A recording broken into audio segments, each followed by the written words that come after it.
again.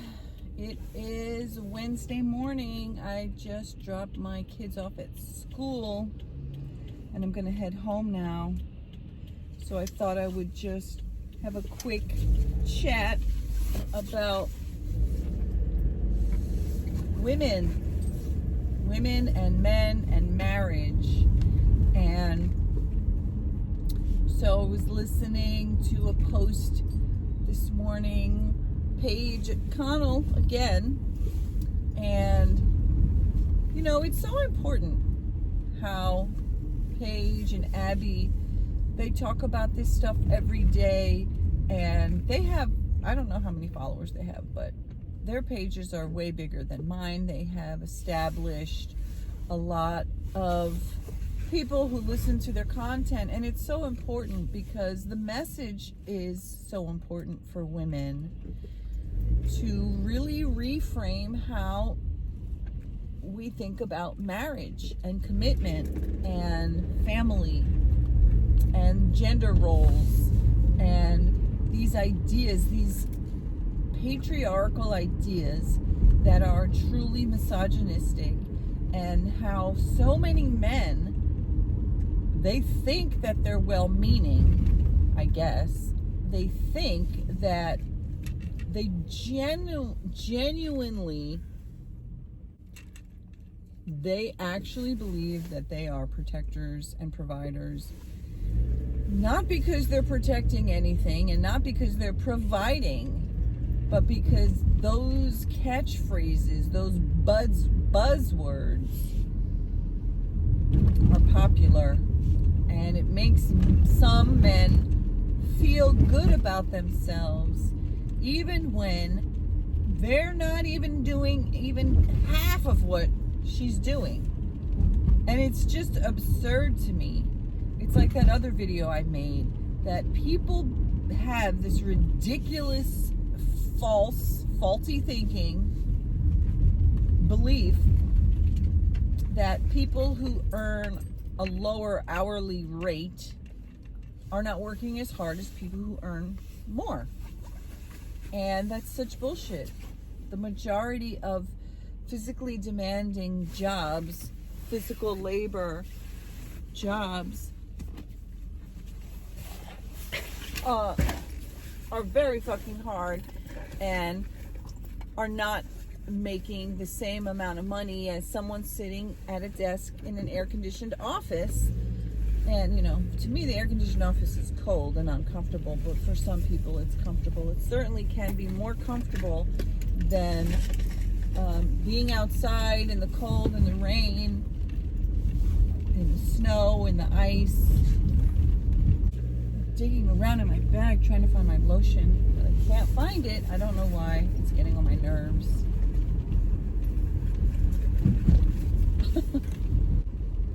So anyway, the post was, she was sharing a post, words that some man had put up saying, we shouldn't be sending parents to work, although he really means women. We shouldn't be sending women to work because we can save so much money when they stay home with their children. When women stay home, we save money. But when women stay home, they lose money. When a woman becomes financially dependent on a man, she is in a very precarious and dangerous position. When you are financially dependent on someone else, like a child, they can hurt you, they can harm you, they can keep you trapped.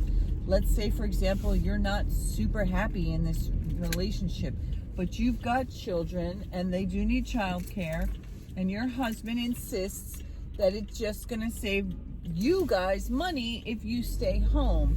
Now, I did do that. I chose to stay home because I wanted to be the ones with my children day in and day out, and that's what I wanted.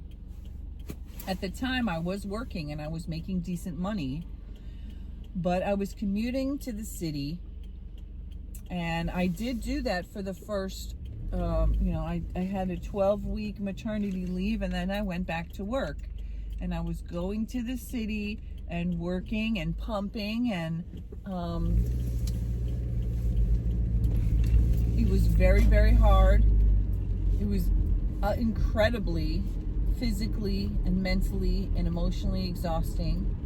And then I ended up, the people that I worked for were very sexist, and they didn't like the fact that I was a new mom and I was pumping, and it really grossed them out, and they fired me for bullshit reason. And I could have fought and I could have sued them, and I should have, but I was a brand new mother with a baby who was only a few months old, and I was also in a very volatile and unhappy relationship.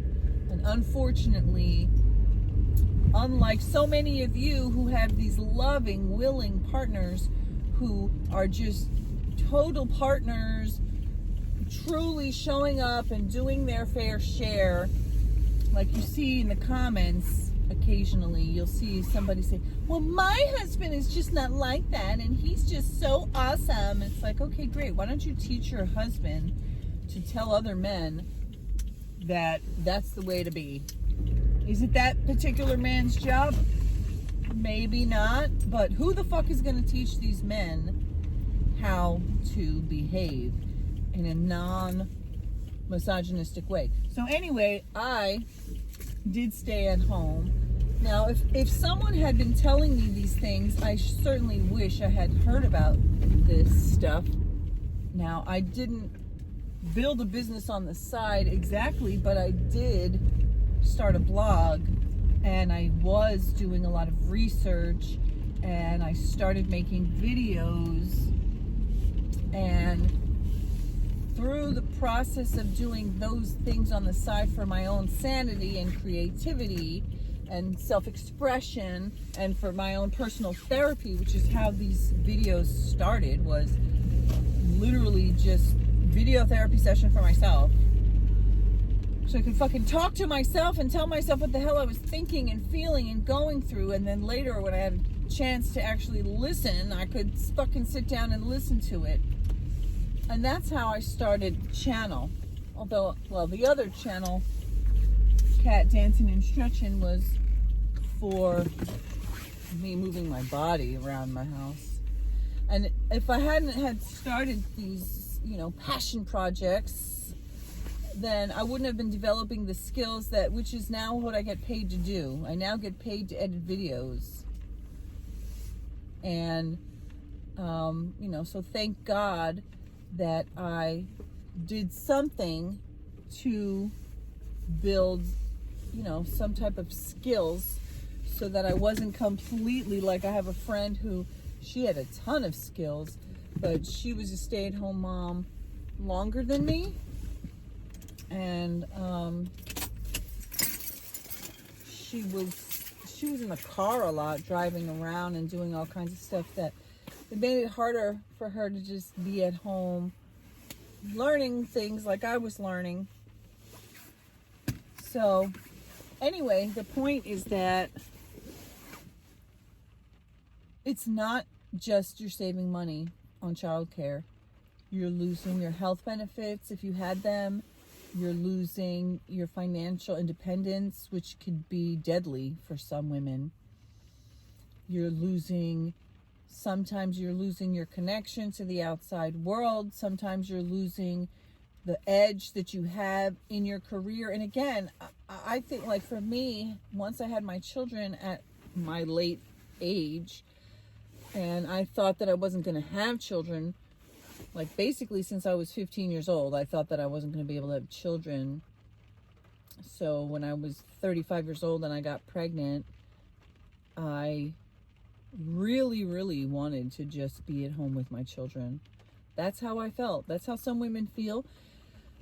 Women should be free, or men, parents should be free to raise their children and not have to be destroyed in the workforce.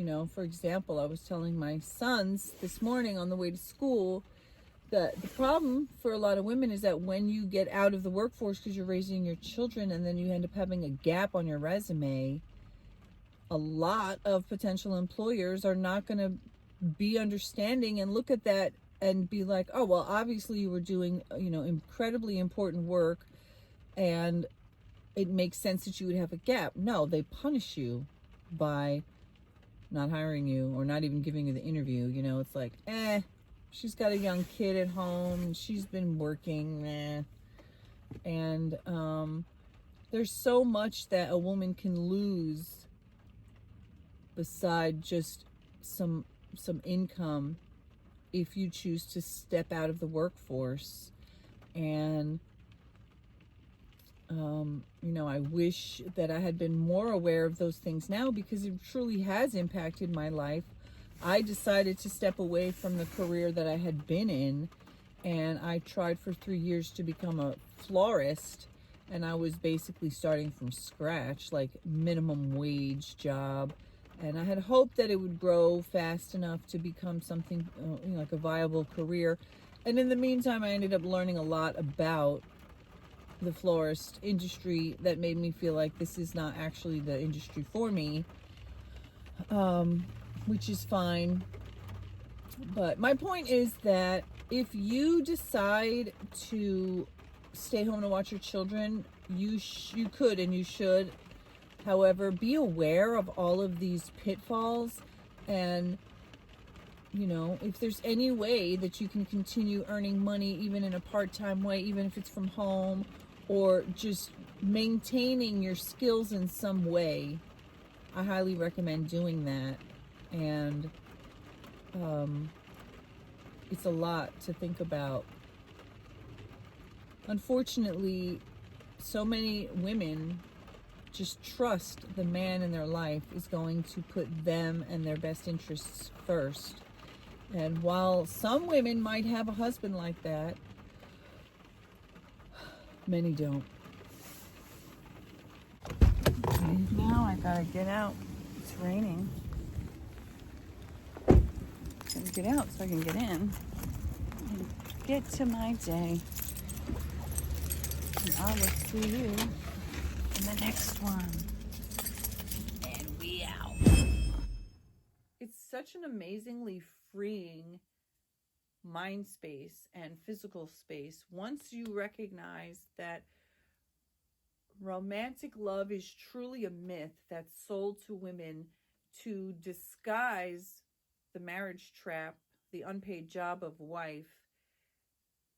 Women are now sold this fucking romantic bullshit idea that marriage is about love and commitment and connection and partnership, but it's still the same old fucking job, unpaid labor, from almost always an unappreciative prick who feels entitled to your unpaid labor because you have a vagina and some ovaries. And if you happen to encounter a rare kind of man who's truly not misogynistic and he's truly trying to break down the patriarchy and he is an equal partner in all ways, good. That's great for you. I hope you and your truly feminist man will help other men learn how to be an equal partner to someone, an actual partner, and stop trying to lead women. We don't need a fucking boss. We don't need a father at our big age. Yes, it's nice if you have your father and he's still there, and I wish my dad was still in my life, although he passed away. But you don't need to be bossed around. You don't need to be supervised. You don't need to be led like a fucking leash, And the women out here who are expecting or wishing or wanting to be led around like that, you're asking for trouble, girl. You are asking for trouble. All right. Don't forget to hit share, hit like, hit subscribe, hit the bell notification so you never miss a new video. And we out. GetLoveDreamingBeach.com